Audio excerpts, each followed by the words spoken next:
সম্মানিত দর্শক, আসসালামু আলাইকুম। বাংলার তথ্যনির্ভর সর্বশেষ খবরাখবরে যুক্ত হওয়ার জন্য আপনাকে অসংখ্য ধন্যবাদ। জানিয়ে দিচ্ছি আমাদের হাতে থাকা সর্বশেষ আপডেট। বিপাকে ভারত মিয়ানমার, বিশ্বের সেরা 10 ধরনের ক্ষেপণাস্ত্র হাতে পাচ্ছে বাংলাদেশ।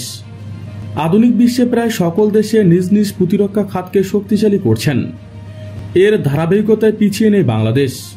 আধুনিক নানা যুদ্ধাস্ত্রে সজ্জিত রয়েছে দেশের প্রতিরক্ষা বাহিনী। বিশ্বের সমরাস্ত্রে এগিয়ে থাকা দেশগুলোর সবচেয়ে বড় শক্তি হচ্ছে মিসাইল বা ক্ষেপণাস্ত্র।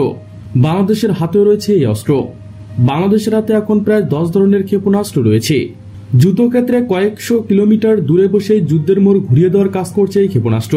বর্তমানে বাংলাদেশ সেনা, নৌ এবং বিমান বাহিনী বেশ কয়েক ধরনের ক্ষেপণাস্ত্র ব্যবহার করছেন। এর মধ্যে রয়েছে এনটিসি মিসাইল, আসম surface to air missile, air to air missile, missile এবং এটিজিএম ম্যানপেড ঘরানোর ক্ষেপণাস্ত্র। তবে বাংলাদেশের সামরিক বহরে এখনও যুক্ত হয়নি এয়ার টু গ্রাউন্ড মিসাইল। 3 বাহিনীর মধ্য থেকে সবচেয়ে বেশি রেঞ্জ, কার্যকরী এবং সংখ্যার দিক থেকে মিসাইল ব্যবহারকারী ফোর্স হিসেবে বাংলাদেশ নৌবাহিনী এগিয়ে। বাংলাদেশের হাতে থাকা সর্বোচ্চ রেঞ্জের ক্ষেপণাস্ত্রের 210 কিলোমিটার অধিকারীর এই বাহিনী।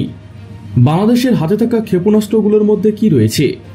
অটোম্যাক মাইক ব্ল্যাক আইভি, ইতালির কাছ থেকে ক্রয় করা এই অত্যাধুনিক ক্ষেপণাস্ত্র বর্তমানে বনজা বঙ্গবন্ধু ফ্লিটে ব্যবহার করা হচ্ছে।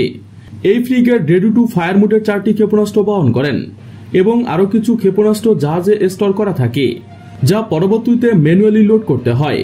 এই ক্ষেপণাস্ত্রের সর্বোচ্চ রেঞ্জ 210 কিলোমিটার পর্যন্ত এবং এটি বাংলাদেশের সর্বোচ্চ রেঞ্জের ক্ষেপণাস্ত্র। অটোম্যাক MK2 ব্লক পাস, নৌবাহিনীর বহরে থাকা C-802 দ্বিতীয় ক্ষেপণাস্ত্র রেঞ্জের ক্ষেপণাস্ত্র। সংখ্যার বিচারে বাংলাদেশ বহরে থাকা সর্বাধিক ক্ষেপণাস্ত্র এটি। চীনের তৈরি এই মিসাইলটি দেশে তৈরি যুদ্ধজাহাজ থেকে শুরু করে অন্য দেশ থেকে আমদানিকৃত যুদ্ধজাহাজে ব্যাপক হারে ব্যবহার হচ্ছে। প্রায় প্রত্যেকটি ফ্রিগেট এবং স্বাধীনতা ক্লাস করভেটে মিসাইলটি ইনস্টল করা হয়। C-802 এর রেঞ্জ 190 কিলোমিটার পর্যন্ত।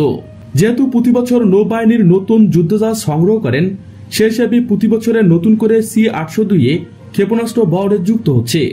C-802 এবং ম্যানপ্যাড C-704 এন্টিশিপ ক্ষেপণাস্ত্রটি চীনের তৈরি। এই ক্ষেপণাস্ত্রটি দেশে তৈরি দুর্জয় ক্লাস, লাস প্যাট্রোল ক্রাফট, ভ্যাসল করভেট এবং মিসাইল বোটে ব্যবহার করা হয়। এই ক্ষেপণাস্ত্রটির সর্বোচ্চ range 37 kilometre. FM-19 surface to air missile, এটি দেশেই তৈরি বাহিনীর হাতে রয়েছে। এই সারফেস টু এয়ার মিসাইলের রেঞ্জ 15 কিলোমিটার। এই রেঞ্জের মধ্যে বিমান, হেলিকপ্টার এবং মিসাইল ধ্বংস করতে পারেন।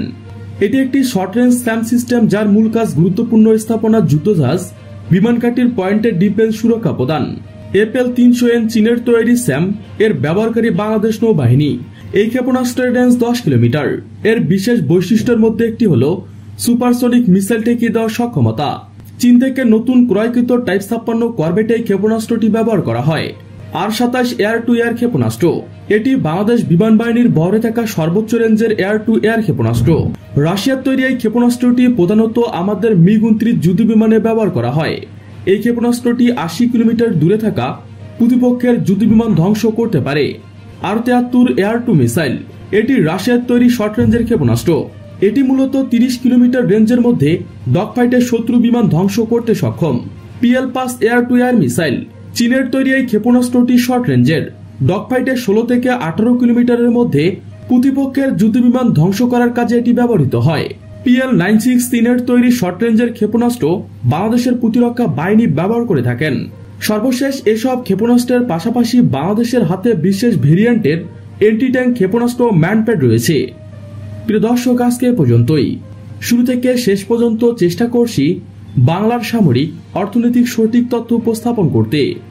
আপনাদের কোনো তথ্য কিংবা পরামর্শ থেকে থাকলে তা কমেন্ট করে জানাতে পারেন।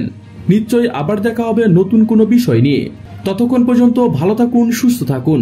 Thanks for watching my video. আল্লাহ হাফেজ।